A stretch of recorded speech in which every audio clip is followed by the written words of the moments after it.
Nung nagpapagaling pa po yung husband ko, yung mataas pang creatinine niya, seafoods ay naalala ko bawal din sa kanya po. Yan. So yun, na-miss ko talaga yun. Kaya ngayon nagluto tayo ng luya, sibuyas, tapos kamatis. Lulutuin natin maigi yung kamatis, then bawang. Tsaka ko nilalagay yung pusit.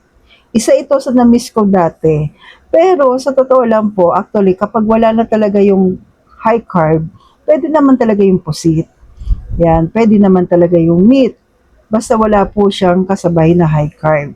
So dito naglagay tayo ng cocoa aminos bilang pamalit natin sa soy. Tapos konting asin naman po. Then lulutuin lang natin to sandali. Nag-add po ako ng paminta. Half cook lang po gagawin natin dito.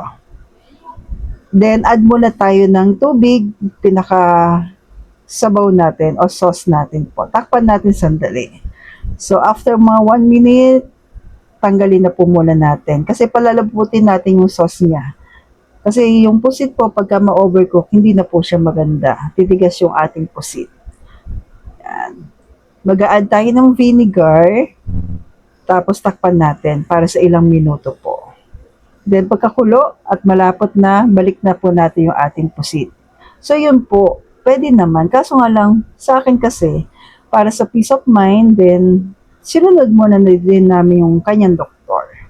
So, yung pwede lang sa kanya noon, chicken, mga white meat, isda, chicken breast, yan po yung mga pwede sa kanya po noon.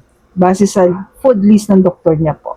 Then pagkakulo po, 1 minuto lang din, luto na. Meron ka na pong napakasarap na adobong pusit. So, nag-add na lang po ako ng egg.